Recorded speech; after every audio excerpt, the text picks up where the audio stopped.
नमस्कार, मैं हूं पुनीत कपूर और दी अनकट स्टोरीज में आपका एक बार फिर स्वागत है।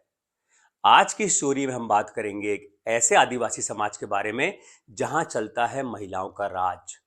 जी, ठीक सुना आपने। इस आदिवासी समाज में महिलाएं न सिर्फ संपत्ति की मालकिन होती हैं, बल्कि परिवार के संपत्ति की वारिस भी होती हैं। और सिर्फ महिलाएं हैं जो पूरी संपत्ति की मालकिन और वारिस होती हैं। यहाँ परिवार से जुड़े सारे फैसले महिलाएं ही लेती हैं। पूरे फैसलों में महिलाओं की भागीदारी होती है, तमाम फैसले वही लेती हैं। शादी के बाद पति को अपनी पत्नी के घर जाकर रहना होता है। ये ऐसा रिवाज है जो सैकड़ों सालों से चला आ रहा है और बदस्तूर आज भी ये रिवाज कायम है। शादी के बाद पति अपनी पत्नी के घर जाकर ताउम्र रहता है। बच्चे अपनी माँ के नाम से पहचाने जाते हैं। यानी बच्चे अपने जो नाम के साथ सरनेम लगाते हैं वो अपनी माँ का सरनेम लगाते हैं, पिता के सरनेम का इस्तेमाल वो नहीं करते हैं।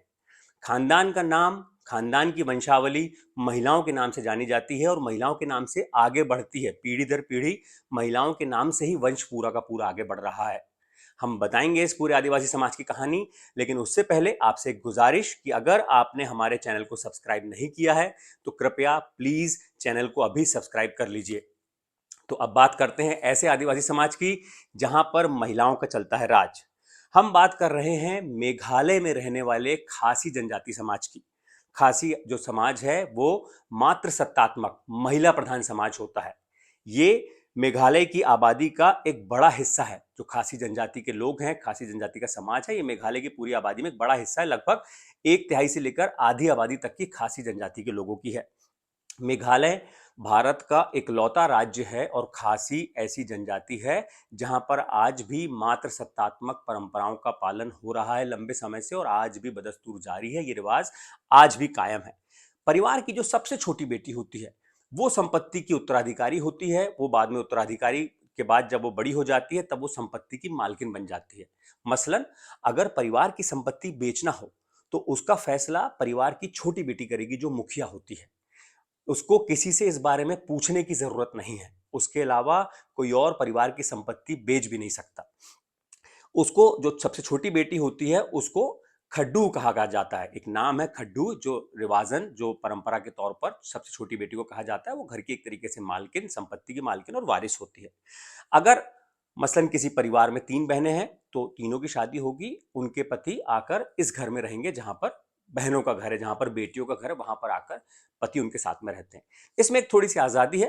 जो सबसे छोटी बेटी है उसको छोड़कर अगर जो बाकी की 2 बड़ी बहनें हैं वो चाहें तो पति के साथ उनके घर में रह सकती हैं या कहीं और जाकर अलग रह सकती हैं। लेकिन सबसे छोटी जो बेटी है वो अपना घर छोड़कर कहीं नहीं जाती। जो उसका पुश्तैनी मकान है, जो उसको विरासत में मिला है, वो उस घर में ही रहती है। संपत्ति की मालकिन होती है, अपने माता पिता की देखभाल करती है, अपने भाई है उनकी देखभाल करती है, पूरे परिवार को वो संभालती है।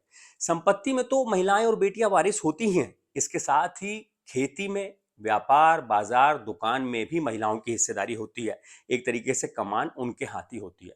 जिस तरीके से हम देखते हैं अपने आसपास तमाम, आप देखते होंगे यहाँ पर पुरुष प्रधान समाज होता है। यहाँ पर पुरुष के नाम से वंश चलता है, पुरुष के नाम से जाना जाता है, पुरुष की अहम भूमिका होती है। लेकिन इसके पूरा का पूरा उलट मेघालय के खासी आदिवासी समाज में परंपराएं हैं जो लगातार चली आ रही हैं। यहां परिवार में बच्चों को मां का नाम मिलता है। यानी बेटा भी अपनी मां के नाम से जाना जाता है। जैसे आपके यहां, हमारे यहां हम देखते हैं बेटा अमूमन पिता के नाम से जाना जाता है, पिता का सरनेम का इस्तेमाल करता है, पिता का कुल उसका कुल होता है, पिता का वंश वो आगे बढ़ाता है और वंशावली जो पिता के नाम से चलती है। लेकिन यहाँ पर ठीक उलट होता है। यहाँ पर महिला का कुल मायने रखता है। बेटा महिला के कुल के नाम से जो है वो जाना जाता है। खासी समाज जिस तरीके से हम देखते हैं, आप गोंड जनजाति देख लीजिए, भील देख लीजिए, कोरकू गोंड जो है, जो तमाम संथाल उरांव जनजातियां हैं, उसमें जैसे अलग अलग समाज में गोत्र व्यवस्था होती है अलग अलग, इसी तरीके से खासी समाज 4 शाखाओं में बटा हुआ है। उसमें एक है खासी, एक है सित्तेंग, तीसरी है वार और चौथी है लिग्गम। इनमें भी दूसरे आदिवासी समाज की तरह अपने कुल में शादी करना वर्जित है। जैसे हम गोंड समाज में देखते हैं उनके 12 सगदेव होते हैं, वो आपस में शादी नहीं कर सकते, सम और विषम में करते हैं। तो यहाँ पर ये जो 4 कुल हैं उसमें वो अपने कुल में शादी नहीं कर सकते, पूरी तरीके से वर्जित है। दूसरे कुल में वो शादी करते हैं। समाज की यहाँ पर जो परंपरा है जो लंबे समय से चली आ रही है उसके मुताबिक लड़का और लड़की अगर साथ में रहना शुरू कर देते हैं बड़े होने के बाद तो मान लिया जाता है कि वो शादीशुदा है। अगर शादी नहीं भी की है तो उनको शादीशुदा मान लिया जाता है। ऐसे में कई बार ऐसे मामले भी देखने को आते हैं जहां पर पति शादी के बाद छोड़कर चला जाता है, नहीं बनती है या कोई परेशानी हुई या कोई और रीजन हुआ तो वो छोड़कर चला जाता है। तो ऐसे में महिलाओं को दोबारा शादी करने की इजाजत होती है, वो किसी और के साथ शादी कर सकती हैं, परिवार अपना आगे बढ़ा सकती हैं। कुछ मामले ऐसे भी आए हैं जहां पर महिलाओं ने 2 या 2 से ज्यादा शादियां की हैं। ऐसे में जो अलग-अलग पतियों से जो बच्चे होते हैं, वो तमाम बच्चे अपनी माँ के नाम से ही जाने जाते हैं, जैसा कि उनका रिवाज है। पिता के नाम का ना इस्तेमाल होता है, ना पिता के वंश का इस्तेमाल होता है। तो अलग-अलग बच्चे भी, अगर किसी महिलाएं की 2 या 3 शादियां भी हैं, तो जो भी बच्चे होंगे वो माँ के नाम से जाने जाएंगे, माँ के कुल के जो है वो बच्चे होते हैं। यहाँ पर अगर बेटियां का जन्म होता है तो वो उसके लिए जश्न मनाया जाता है। वो जश्न क्यों मनाया जाता है? और हर परिवार की तमन्ना होती है कि उनके घर में बेटी हो, क्योंकि अगर किसी परिवार में बेटी नहीं है, सिर्फ बेटे बेटे हैं, तो समझ लीजिए उनका वंश खत्म, क्योंकि वंश तो माँ के नाम के साथ आगे बढ़ता है। अगर परिवार में एक भी बेटी हुई, 3 बेटे हुए और एक भी बेटी हुई, तो उस बेटी का विवाह होगा, उसके बाद जो बच्चे होंगे तो उनका वंश आगे बढ़ता जाएगा। इसलिए हर परिवार की एक तमन्ना होती है कि उनके घर में कम से कम एक बेटी हो, ताकि उनका वंश खत्म ना हो, उनका वंश जो है आगे बढ़ता रहे। अगर माँ की मृत्यु हो जाती है और बच्चे अगर छोटे हैं, तब भी पिता को उनका अधिकार नहीं मिलता है, उनकी कस्टडी पिता को नहीं मिलती है। उसके बाद माँ के परिवार के लोग, खास तौर पे जो मामा है, वो आकर बच्चों को ले जाते हैं। बच्चों के संरक्षक मामा होते हैं और साथ ही साथ उनके बड़े होते तक जो संपत्ति है उसके संरक्षक भी मामा होते हैं। पिता का ना बच्चों की कस्टडी में कोई अधिकार होता है, ना ही संपत्ति के संरक्षक के तौर पर होते हैं। यहाँ पर पुरुषों के पास ना तो नाम होता है, ना संपत्ति होती है, लेकिन वहां पर महिला प्रधान समाज है, उसके बाद भी राजनीति में वहां पर महिलाओं की हिस्सेदारी बहुत कम है। अगर विधानसभा चुनाव में भी देखें तो प्रत्याशी के तौर पर कम महिलाएं लड़ती हैं, विधायक भी कम महिलाएं चुनकर आती हैं।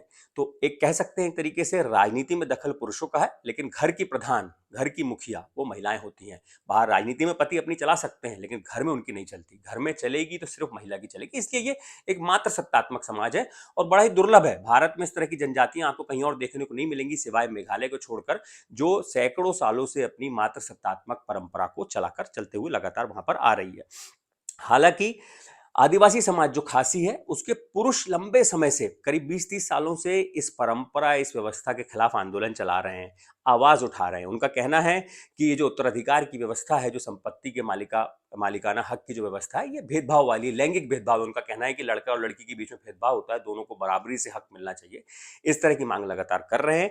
लेकिन इस प्रथा के जो समर्थक, जो बड़ी तादाद में मात्र सत्तात्मक परंपरा के समर्थक हैं, उनका कहना है कि वो परिवार में महिलाओं को देवी के रूप में देखते हैं। और जो लोग इस व्यवस्था के खिलाफ बातें कर रहे हैं, ऐसा समर्थकों का कहना है कि वो पश्चिमी संस्कृति के प्रभाव में आकर इस तरह की बात कर रहे हैं, अमूमन जहां पर पुरुष प्रधान समाज होता है, पितृसत्तात्मक समाज होता है।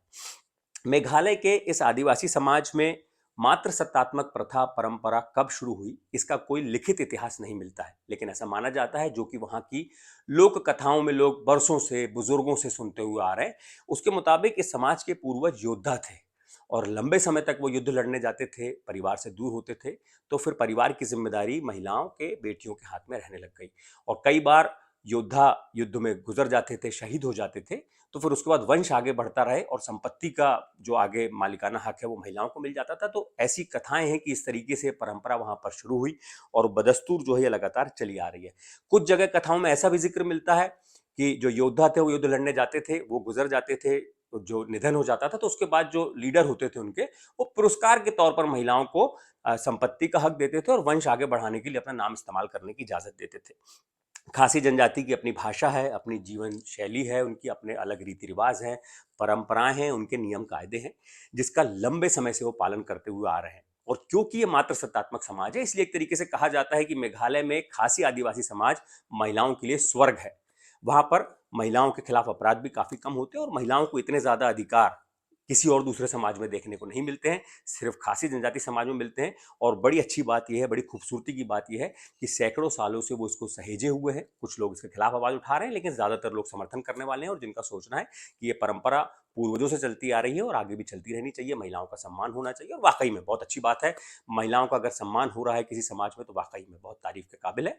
ये स्टोरी, ये कहानी जो हमने आपको बताई, अगर ये आपको अच्छी लगे तो आप इसे लाइक कीजिएगा, अपने जानने वालों को शेयर कीजिएगा जिन्हें आप बताना चाहते हैं, कमेंट करके आप अपनी राय भी बताइएगा, आपको स्टोरी कैसी लगी और आगे हम किस तरह की स्टोरी दिखाएं, उसका सुझाव भी आप हमें कमेंट में दीजिएगा।